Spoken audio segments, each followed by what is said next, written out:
Okay, good afternoon. I'm told you guys are all set. I'm back, so thank you. I'm here to announce a case that we're working on. It's still active, and we decided to kind of go public with it because we're looking for an individual, and so far we have not found him. I'm confident we will, but the fact that he has probably at this point known that we're looking for him and hasn't turned himself in is a good reason for us to let the public know that this is a person we're looking for. So I'll back up and give you the facts of the case. So there was a graduation that was held at UWM, United Wholesale Mortgage, on their property. They're a great corporate citizen, and they do a variety of events on their property, including let the community have access to it for different kinds of things, including in this situation, a graduation. It was a graduation for a school, charter school in the city of Pontiac. And at this graduation, there was a fight that broke out. And we got dispatched to a fight at 1840, which is 6:40 p.m.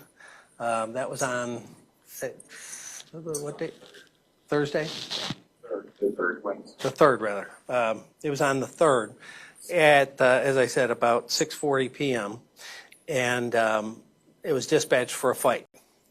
And our deputies arrived and began to gain some information from United Wholesale security team, which do a very good job on lots of levels with their facility, also with their professionalism, and with their interaction and participation as a partner with our agency. So they began to share information about what they saw, what they had been viewing on their camera systems. And as we delved deeper into it, it wasn't as simple as a fight that had been broken up and people pushed out into the parking lot that were combatants. We gained further information on scene that individuals that we had seen at this situation had been identified, and at that point, again, it was a fight, and that's all we had, and no one was wanting to press charges for assault. But it was more than that, clearly, as we learned later. A person approached our deputies and gave them information that a family member had told them that they had seen on Snapchat a threat to shoot up this graduation ceremony, this graduation. And so that information was relayed to our folks on scene. And then in partnership with the security, they began to look and dig a bit deeper, identified individuals that were part of this fight, and then began to figure out and backcheck where they were, where they went, and what they did, determined that they had been seen putting packages under cars in the parking lot, and ultimately left the scene, and those packages were still there. So in cooperation with the security, our folks began to, as I said, investigate further, and ultimately determined that those packages were weapons that they had brought to this situation. And when you combine that with the post that had been seen that someone planned to shoot up this graduation, in our business we call that a clue. Now you've got weapons at the scene, a post that talked about a shooting of this particular event, and weapons recovered at the event fully loaded with high capacity magazines. Each weapon had a 40-round magazine, and they had one in the chamber and loaded magazines. One was a Glock handgun, and one was a kind of an off-brand. I forget the name of it, but we'll show you it in any event. So we actually have the weapons here. We're not touching them because they're evidence on lots of levels, and still have some tests that are going to be done. But my first thing that I want to point out is because of great cooperation with UWM security and our deputies, not just leaving it at face value of a simple assault fight, a high school beef, if you will, that they went deeper and found these weapons and found what really was undercurrent going on. And I believe probably prevented a mass shooting when you consider the weapons that were there, the individuals that were involved who have a a history of being involved with weapons and violence. One is on probation for a weapons offense. That's the one we're looking for right now, right? Is on probation for a weapons offense. So they both have criminal justice involvement in the past involving weapons, and so these weren't brought to be simple accessories. And the other thing I'd like to say is we talk about criminal justice reform, and I'm really good with criminal justice reform when we're talking about nonviolent offenders. But we have individuals that carry and use guns illegally.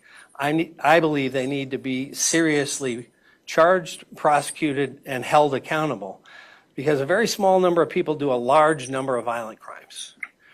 And so we can divert people that are nonviolent out of the system, but when we catch people that are violent, they need to be held accountable. Time and time again, I've stood at this podium and talked about people that had shown themselves to be violent, and they were back on the street and committed violence, including individuals that murdered our deputy last June. So the system needs to understand that and needs to work in those parameters, in my opinion. So the individual weapons involved, on the screen you will see it actually is an AR-style pistol, and above the pink AR-style pistol you can see a round drum. That's a magazine, a 40-round magazine. That was loaded with the magazine in it when it was recovered. Was that in someone's car or underneath it? One of our suspects was carrying this, and when we were pulling in the parking lot, they put it under a car. Which suspect was that? We're not going to get deep into that. Both of our suspects had a weapon. So the primary reason we're doing it now rather than after arraignment is we have one suspect we're still looking for. Typically, we only identify suspects after they're charged and arraigned, but sometimes we do identify people when we're looking for them, and we're concerned they may either be a flight risk or danger to others. So I believe that's potentially in play here. So we'll get into the individual we're looking for. This is the other weapon, which is a Glock semi-automatic handgun. Again, a 40-round stick magazine on this. It was loaded at the time of recovery. So just those two weapons, without changing magazines, had 80 rounds of potential firepower. Shooting into a graduation, you can only imagine the outcome of that. Now, the one thing I would say, time and time again, because we've been here tragically, whether it's Oxford or other situations, after almost all the shootings you see either here or around the country, someone after will say, yeah, he said this, or I saw that, or I read a post. Share information, share information, share information. If you see something, say something. Someone saw that post and we didn't hear about it until after we had arrived on the scene, and it's only because we were there and something already had started. That kind of post, even anonymously, you can report through OK to Say or any methodology to let us have extra presence and know what we're looking for potentially in advance of it starting to happen. Now, thankfully, this got interrupted, and then because of the diligence of both security and our deputies, prevented. But we don't rely on luck in our world. So that's the other thing I'd like to say about this. The individual that we're looking for is currently on probation, is up on the screen now. Anyone that sees this individual, we urge them to call 911 and let us know where this person is. Do not attempt to apprehend or approach, but simply call 911. We'd like to obviously have a discussion with this individual, and we are working as we stand here speaking with the prosecutor's office to get as much in terms of charges on the individuals involved as possible, and look forward to hearing, you can look forward to hearing from our prosecutor on that as this moves forward. But the primary purpose at this point is to catch this individual and have him off the street while this case continues to be investigated and moves forward. Questions? Did they have any connection to the Pontiac school that was holding the graduation? Friends and relatives. They were not students in the class, but friends and relatives, and apparently ongoing disputes with individuals in the community. Can you tell us any more about the other suspect, similar age or anything else? The other suspect, I believe, is 19. Yes. Can you tell us which school? For the graduation, ATAP. ATAP, charter school. How do you spell that? ATAP. Oh, gotcha. Did they go to this school when they were younger? I don't believe so. I don't know that for a fact. As far as a motive, just dispute? Or? You know, so many people are quick to violence these days, and you know, for whatever reason, they think this is the solution, whether it's to go shoot up a school or house of worship. It's hard to figure out what a motive is these days, but our job is to try to get in front of it before it happens, and thankfully that happened here. So to clarify, the 19-year-old is in custody, and then also is he being cooperative? The 19-year-old is in custody, and that's the most we'll say at this point until he's formally charged. Do Sure. you know when those charges will come? I don't. It's still, you know, actively happening as I said, as we talk. We're with the prosecutor and talking to them right now. Were these two men involved in the fight that you were called for, or did you just find out Yes. about it because of the fight? Yes. Sheriff, what do you say to Mr. Hardiman if he's watching, or anybody that knows where he is? If he's watching, turn yourself in. One way or another, we're going to get you. Make it easier on yourself and the community. If someone else knows where he is, please drop us a dime. They can call 911. They can do it anonymously. It just needs to happen. And what was the case that he was on probation for?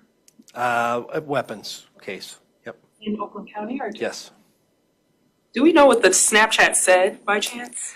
It's already been taken down, so we're still trying to work that avenue. If anyone else saw it and can identify, you know, the specific verbiage, but the witnesses said it was something along the lines of it was going to shoot up the crowd.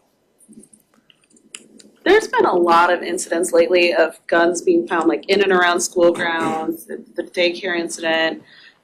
What's going on? Is there like an increase in these incidents? Are we just reporting these incidents more often? Any, perspective on that? Well, I think, you know, people have interpersonal disputes, and instead of, you know, talking them out or figuring them out, or back even the old days having a fist fight over it, it escalates to weapons. And sometimes pre-positioned weapons, sometimes, you know, a fight happens and then they call someone else to bring weapons, but it nonetheless has typically nothing to do with the event and everything to do with some kind of dispute, some kind of disrespect, some kind of anger.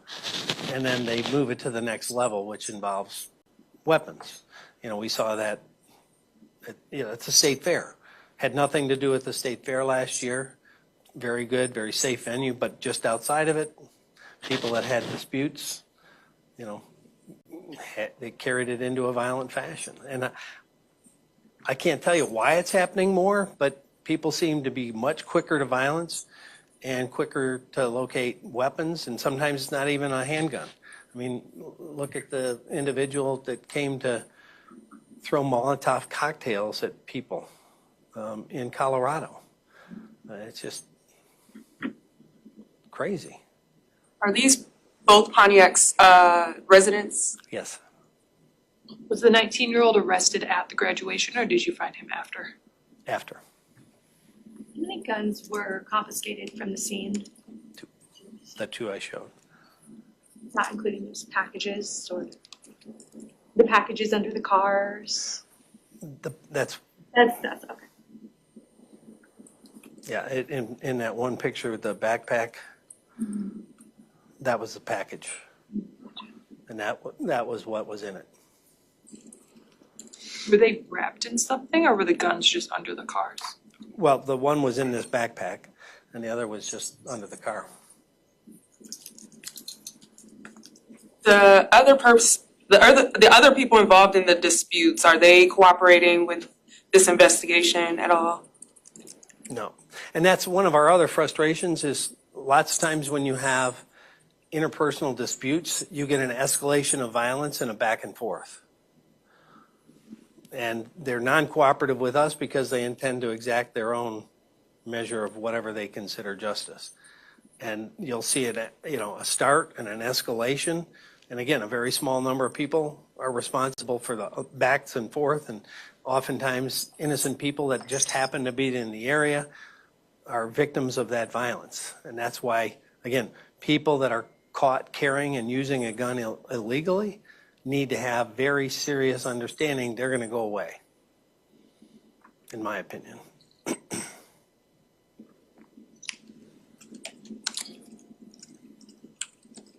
Otherwise, this room potentially would be filled with national press again about a mass shooting. And thankfully, that's not what happened. But it could have very easily been the case. Sheriff, that phone call came out to you guys as what? A fight, physical fight.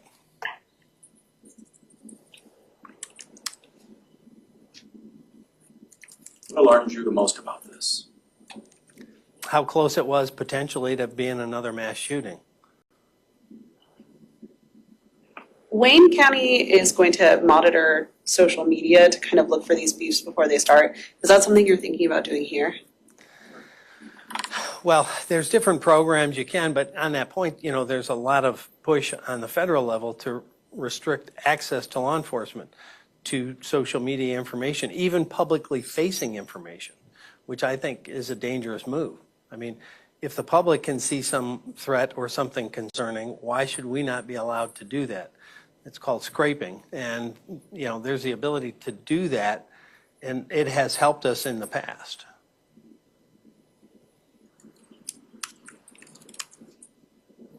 Did the graduation actually take place, or was this a graduation party? It's a graduation itself. Canceled? The ceremony? No, it was there. It was held. And, well, kind of during, after it finished, and then, everyone went home. Thank you, Sheriff. Yep. We have the actual weapons in the magazines too, if you want to get a little closer. Like, can't touch it.